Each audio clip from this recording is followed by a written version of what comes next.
ನಿಮ್ಮ ಐಡಿಯಾಸ್ ಆಗಿರ್ಬೋದು ಅಥವಾ ಒಂದಿಷ್ಟು ಕಂಟೆಸ್ಟೆಂಟ್ಗಳಿಗೆ ನೀವು ಕೊಡ್ತಾ ಇದ್ರಿ ಕೂಡ. ಈ ಸೀಸನ್ ಅಲ್ಲಿ ನೀವು ಒಮ್ಮೆ ಬರಲ್ಲ ಅಂತ ಹೇಳಿ ಮತ್ತೆ ತಿರ್ಗಾ ಎಂಟ್ರಿ ಆಗ್ತಾ ಇರೋದು. ಸೊ ಈ ಕಾರಣಕ್ಕೆ ಎಕ್ಸ್ಟ್ರಾ ಐಡಿಯಾಸ್ ಅಥವಾ ಮನೆ ಆಗಿರ್ಬೋದು, ಬಿಗ್ ಬಾಸ್ ಮನೆ ಆಗಿರ್ಬೋದು, ಅದ್ರಲ್ಲಿ ಏನಾದ್ರು ಚೇಂಜಸ್ ಇಂಥದ್ದೇನಾದ್ರು ಎಕ್ಸ್ಪೆಕ್ಟ್ ಮಾಡಬಹುದಾ ನಿಮ್ಮ ಕಡೆ? ಐ ಗೆಸ್ ಕೆಲವು ಐಡಿಯಾಸ್ ಇನ್ಕಾರ್ಪೊರೇಟ್ ಆಗಿರಲಿಲ್ಲ, ಅದಕ್ಕೆ ಎಕ್ಸಿಟ್ ಆಗಿದೆ. ಅದು ಇನ್ಕಾರ್ಪೊರೇಟ್ ಆಯಿತು, ವಾಪಸ್ ಬಂದೆ. ಹೇಳಲ್ಲ. ಪಾಯಿಂಟ್ ಏನಂತಂದ್ರೆ ಇವಾಗ ವಾಪಸ್ ಬಂದ್ವಿ ಅಂತಂದರೆ I think it becomes personal. Why personal ಅಂದರೆ irrelevant to how the show does, irrelevant to what happens, I will get paid. But ಅಷ್ಟೇನಾ? ನೋ. ನನ್ನ ರೆಸ್ಪಾನ್ಸಿಬಿಲಿಟಿ ಬರೋದು ಅಷ್ಟೇ ಅಲ್ಲ. ಇಲ್ಲಿ ಪ್ರತಿಯೊಬ್ಬರೂ ಪ್ರತಿ ದಿನ ಒಂದು ಆ ರೀತಿಯಲ್ಲಿ ಒಂದು 9 ಗಂಟೆಗೆ ಹಾಕೊಂಡು ನೋಡ್ತಾರೆ. ವೀಕೆಂಡ್ ಬರೋಕ್ಕೂ ಅಷ್ಟೊಂದು ಮನೆ ಕಾರ್ಯ ಕೆಲಸಗಳನ್ನೆಲ್ಲ ಬಿಟ್ಕೊಂಡು ನೋಡ್ತಾರೆ ಅಂದರೆ I think it is a responsibility of mind to make it a better show. I am not talking about the content, show. So ಅಂತ ಬಂದಾಗ ಏನಾಗುತ್ತೆ, ಪ್ರತಿ ದಿನವೂ ಏನಾಗುತ್ತೆ, ನಾನು ಯಾವತ್ತೂ ಬಂದು ವೀಕೆಂಡ್ ಮಾತನಾಡಿಸ್ಕೊಟ್ಟಿಲ್ಲ. ನಾನು ಪ್ರಕಾಶ್ ಯಾವಾಗಲೂ ಮಾತಾಡ್ತಾನೆ ಇರ್ತೀವಿ, ಏನು ಟಾಸ್ಕ್ ಮಾಡಿದ್ವಿ, ವಿ ಡಿಸ್ಕಸ್ ಅ ಲಾಟ್. ಕೆಲವು ಟಾಸ್ಕ್ಸ್ ನಾನು ನೋಡ್ತಾ ಇರ್ತೀನಿ. ನಾನು ಯಾವತ್ತೂ ಒಂದು ಟೆಲಿವಿಷನ್ನ ನಾನು ಅಷ್ಟು ಹತ್ತಿರದಲ್ಲಿ ನಾನು ಯಾವತ್ತೂ ಫಾಲೋ ಮಾಡಿಲ್ಲ. ಬಟ್ ಈ ಶೋ ನೋಡ್ತಾ ಇರ್ತೀನಿ ನಾನು. ನಾನು ಅಕಸ್ಮಾತ್ ನಾನು ಶೂಟಿಂಗ್ ಇಲ್ಲ ಅಂದರೆ I don't wait for the weekend. ಅವತ್ತೇ ಮನೇಲಿ ಹಾಕೊಂಡು ನೋಡ್ತಾ ಇರ್ತೀವಿ ಕೂತ್ಕೊಂಡು ಎಲ್ಲರೂ. ಎಲ್ಲರೂ ಅಂದರೆ ನಾನು ನನ್ನೊಟ್ಟಿಗೆ ಇರೋರು.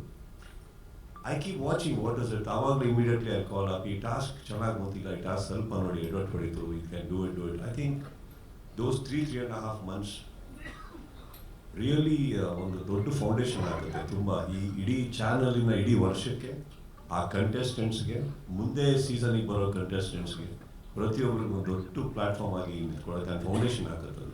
So I guess it is very important that just show ಬಂದು ಯಾವತ್ತೂ ನಿಮಗೆ ಅಷ್ಟು ಈಸಿಯಾಗಿ ದೊಡ್ಡದಾಗಕ್ಕೆ ಸಾಧ್ಯ ಇಲ್ಲ. ಪ್ರತಿ ವಾರ ads on. I think it's A graph, we grow slowly. ಎಲ್ಲದಕ್ಕಿಂತ ಹೆಚ್ಚಾಗಿ ನಾನು ಪರ್ಸ್ನಲಿ 11 ಸೀಸನಲ್ಲಿ ನೋಡಿರೋದು, ಓಪನಿಂಗ್ ನಿಮಗೆ ಏನೇ ರೇಟಿಂಗ್ ಬಂದ್ರು there are years where we have lost the rating in the mid, again reason and again rose. But I think from past couple of seasons consistent ಆಗಿ ಒಂದು ಗ್ರಾಫಿಂದ ಕೆಳಗೆ ಬರಲೇಬಾರ್ದು ಅನ್ನುವಂಥ ಒಂದು ಅಟೆಂಪ್ಟ್ ಏನು ಟೆಕ್ನಿಕಲ್ ಟೀಮ್ ಹಾಕಿದೆ. I think that always gives a door open for our better ideas, better things.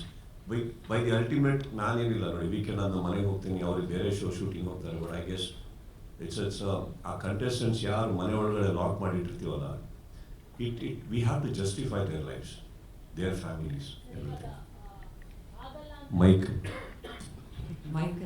ಆಗಲ್ಲ ಅಂದವರಿಗೆ ವಾಪಸ್ ಮನವೊಲಿಸಕ್ಕೆ ಎಷ್ಟು ಟೈಮ್ ತಗೊಂಡ್ರು ನಿಮಗೆ? ಹೇಗಿತ್ತು ಅವ್ರು ಬಂದು ರಿಕ್ವೆಸ್ಟ್ ಮಾಡಿದ್ದು? ಇಲ್ಲ ನೀವೇ ಈಗ ಡೋರಿಂದ ಎಂಟ್ರಿ ಕೊಟ್ಟು ತೋರಿಸ್ಬೇಕಾ? ಯಾವ ಥರ? ಅದು ಕೂಡ ಕ್ಯೂರಿಯಾಸಿಟಿ ಇದೆ ಸರ್, ಮುಗಿಸೋದು ಹೇಗಿತ್ತು ಅಂದ್ರೆ ನೀವು ಇಲ್ಲಿ ಪರವಾಗಿ ಇದ್ದಿದ್ರಿ ಅಂತ ನಮ್ಗೆ ಗೊತ್ತು. It's a very interesting question. ಬಹುಶಃ ನಾನು ಇದನ್ನ ಕೇಳಕ್ಕೆ ಇಷ್ಟಪಡ್ತೀನಿ, ಅವ್ರ ಕಡೆ ಯಾಕೆ ಅಲ್ಲ, ಅವ್ರಿಗೆ ಕೇಳಿ. ಪ್ರಶಾಂತ್ ಸರ್ನೇ ಕೇಳ್ಬೇಕಂತ ಇತ್ತು ಸರ್. ಪ್ರಶಾಂತ್ ಅವ್ರಕಿನ್ನ ಸಿಕ್ಕಾಪಟ್ಟೆ, ನಿಜ ಹೇಳ್ಬೇಕು ಅಂದ್ರೆ ಸಿಕ್ಕಾಪಟ್ಟೆ ಎಫರ್ಟ್ ಹಾಕಿದ್ದು ಸುಷ್ಮಾಜಿ ಅವರು. ಪ್ರಶಾಂತ್ ಅವ್ರದ್ದು ಆ್ಯಕ್ಚುಲಿ ಪಾಪ ಏನಂದ್ರೆ ಇವ್ರು ಸುಷ್ಮಾ ಅವ್ರನ್ನ ಮುಂದೆ ಬಿಟ್ಟು ಹಿಂದೆ ನೀಟಾಗಿ ಬರ್ತಾ ಇದ್ರು ಅವರು. The biggest effort I have to, ನಾನು ಇವತ್ತು I really want to open it up that if not for Sushmaji I don't think I would have agreed. It was her. I think she did the magic. Madam Sudeep sir tweet ಮಾಡೋದು ಸುಲಭ ಆಗಿರಲಿಲ್ಲ. ಅವ್ರು already decision ತಗೊಂಡಿದ್ರು. So ಅವರ tweet already ಅವರ ನಿರ್ಧಾರ ಆಗಿತ್ತು. ಆ ನಿರ್ಧಾರ ಬದಲಾಯಿಸಕ್ಕೆ ನಿಮಗಿದ್ದಂಥ ಚಾಲೆಂಜಸ್ ಏನಿತ್ತು ಅನ್ನೋದು?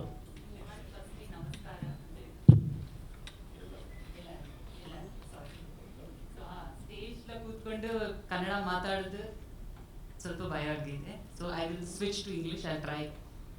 No, I think yes, he tweeted last year and he mentioned it. He spoke to us.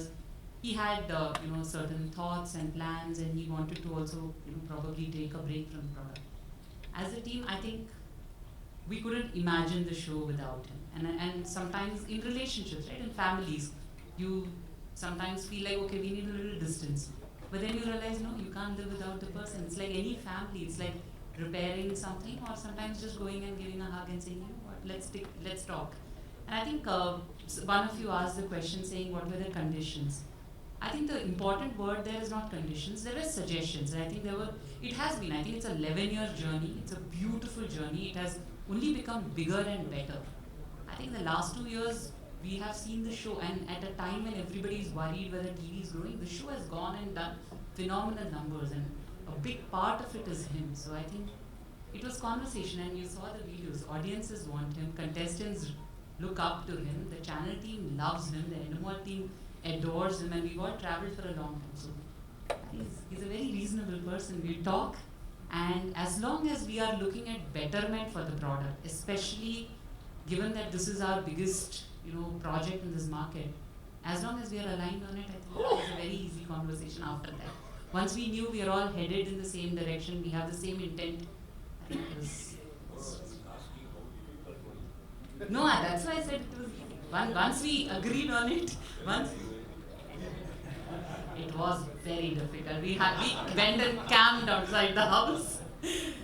No, I mean, all of you all know him for many, many years, and I think he's one of the most absolutely benevolent people that I have come across. And I think no, some conversations should remain a little under the... He was absolutely, and I think he spoke about it. His decision was... One ನಿಮಿಷ Sudeep sir, ಒಂದು ನಿಮಿಷ ಈ ಕಡೆ ಪ್ರಶ್ನೆ ಹೇಳ್ಬಾರ್ದು.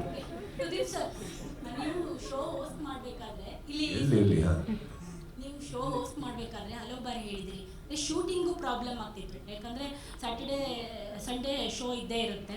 So ನೀವು ಬೇರೆ ಕಡೆ ಇದ್ದಾಗ ಬರೋದು, ಬೆಳಗಿನ ಜಾವ ಶೂಟಿಂಗು, ಈ ಥರದೆಲ್ಲ ಸುಮಾರು ಸಲ ಹೇಳಿದ್ದೀರಾ. ಅಲ್ಲಿಂದ ಬಂದು ಬೆಳಗ್ಗೆ ಇಮಿಡಿಯೇಟ್ ರೆಡಿ ಆಗಬೇಕಾಗಿತ್ತು, ಮತ್ತು ಈ ವಾರದ ಅಪ್ಡೇಟ್ ಎಲ್ಲ ನೋಡಬೇಕಾಗಿತ್ತು. ಹೀಗಾಗಿ ಸುಮಾರಷ್ಟು ನಿಮಗೆ ರಿಸ್ಕ್ ಇರುತ್ತೆ. ಹೀಗಾಗಿ ಈ ಬಾರಿ ಏನಾದ್ರು ಕಂಡೀಷನ್ ಎಕ್ಸ್ಟ್ರಾ ಸಂಬಂಧಪಟ್ಟಂಗೆ ನೀವು ವೈಯಕ್ತಿಕವಾಗಿ ಏನಾದರೂ ಆಯ್ತಾ?